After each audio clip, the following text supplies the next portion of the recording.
Liberalism is a sin. Father Felix, Sarda, Salvany. Chapter 20. Polemical Charity and Liberalism. Liberalism never gives battle on solid ground. It knows too well that in a discussion of principles it must meet with irretrievable defeat. It prefers tactics of recrimination and under the sting of a just flagellation whiningly accuses Catholics of lack of charity in their polemics. This is also the ground which certain Catholics, tainted with liberalism, are in the habit of taking. Let us see what is to be said on this score. We Catholics on this point, as on all others, have reason on our side, whereas liberals have only its shadow. In the first place, a Catholic can handle his liberal adversary openly, if such he be in truth, i.e. openly liberal. No one can doubt this. If an author or a journalist make open profession of liberalism and does not conceal his liberal predilections, what injury can be done him in calling him a liberal? Si palam res est, repetitio injuria non est. To say what everybody knows is no injury. With much stronger reason, to say of our neighbor what he every instant says of himself cannot justly offend. And yet how many liberals, especially those of the easygoing and moderate type, regard the expression liberal and friend of liberals which Catholic adversaries apply to them as offensive and uncharitable? Granting that liberalism is a bad thing, to call the public defenders and professors of liberalism bad is no want of charity. The law of justice, potent in all ages, can be applied in this case. The Catholics of today are no innovators in this respect. We are simply holding to the constant practice of antiquity. The propagators and abettors of heresy, as well as its authors, have at all times been called heretics. As the Church has always considered heresy a very grave evil, so she has always called its adherents bad and pervert. Run over the list of ecclesiastical writers. You will then see how the apostles treated the first heretics, how the fathers and modern controversialists and the Church herself in her official language has pursued them. There is then no sin against charity in calling evil evil, its authors abettors, and its disciples bad. All its acts, words, and writings iniquitous, wicked, malicious. In short, the wolf has always been called the wolf, and in so calling it, no one has ever believed that wrong was done to the flock and the shepherd. If the propagation of good and the necessity of combating evil require the employment of terms somewhat harsh against error and its supporters, this usage is certainly not against charity. This is a corollary or consequence of the principle we have just demonstrated. We must render evil odious and detestable. We cannot attain this result without pointing out the dangers of evil, without showing how and why it is odious, detestable, and contemptible. Christian oratory of all ages has ever employed against impiety the most vigorous and emphatic rhetoric in the arsenal of human speech. In the writings of the great athletes of Christianity, the usage of irony, imprecation, execration, and of the most crushing epithets is continual. Hence, the only law is the opportunity and the truth. But there is another justification for such usage. Popular propagation and apologetics cannot preserve elegant and constrained academic forms.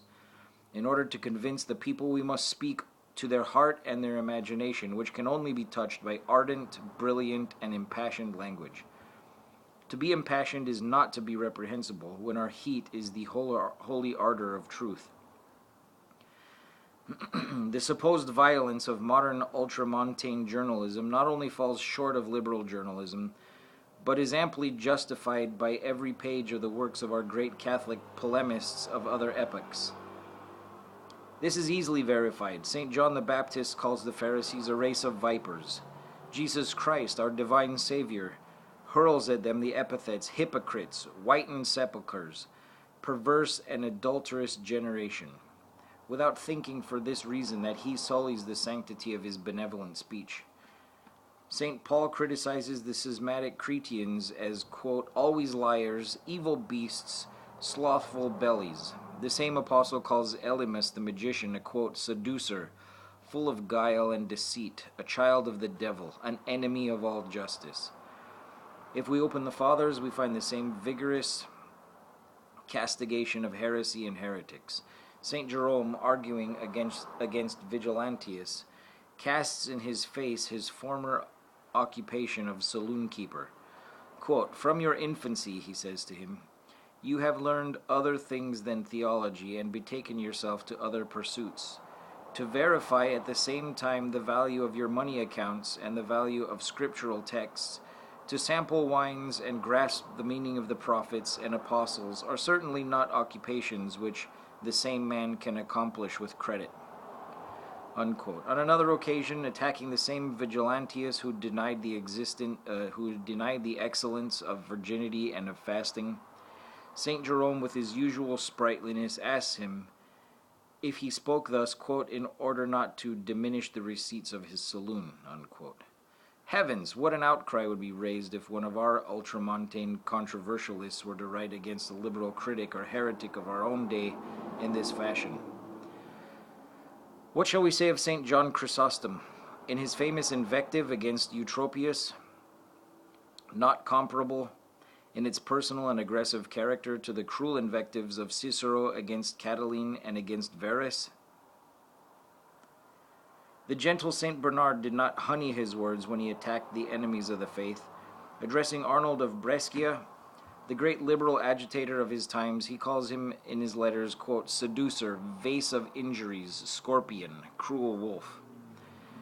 The pacific St. Thomas of Aquinas forgets the calm of his cold syllogisms when he hurls his violent apostrophe against William of St. Amour and his disciples. Quote, "enemies of God," he cries out, "ministers of the devil, members of Antichrist, ignorami, perverts, reprobates."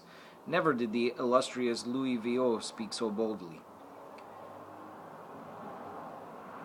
The seraphic St. Bonaventure, so full of sweetness, overwhelms his adversary Gerard with such epithets as, quote, "impudent, calumniator, spirit of malice, impious, shameless, ignorant, impostor, malefactor, perfidious, ingrate," unquote.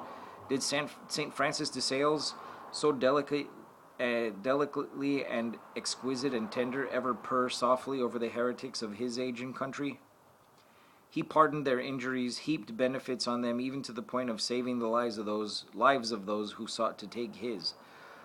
But with the enemies of the faith, he preserved neither moderation nor consideration.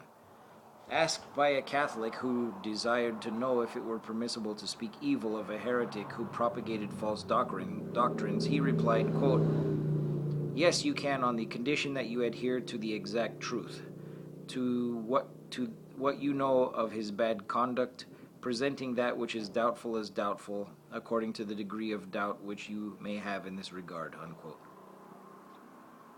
In his introduction to the Devout Life, that precious and popular work, he expresses himself again, quote, "If the declared enemies of God and of the Church ought to be blamed and censured with all possible vigor, charity obliges us to cry wolf when the wolf slips into the midst of the flock, and in every way and place we may meet him," unquote. But enough. What the greatest Catholic polemists and saints have done is assuredly a fair example for even the humblest defenders of the faith.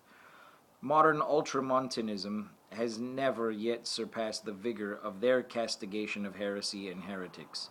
Charity forbids us to do unto another what we would not reasonably have them do unto ourselves. Mark the adverb reasonably. It includes the entire substance of the question.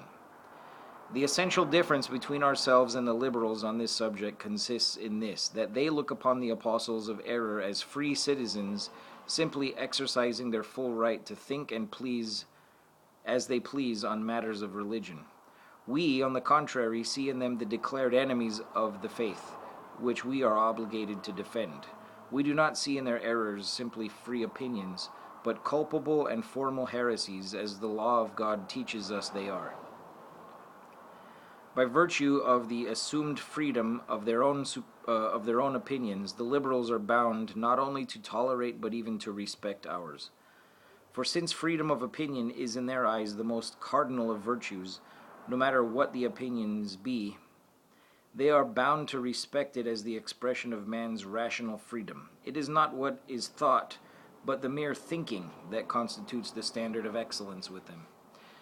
To acknowledge God or to deny him is equally rational by the standard of liberalism, and liberalism is grossly inconsistent with itself when it seeks to combat Catholic truths, in the holding of which there is as much exercise of rational freedom, in the liberal sense, as in rejecting them.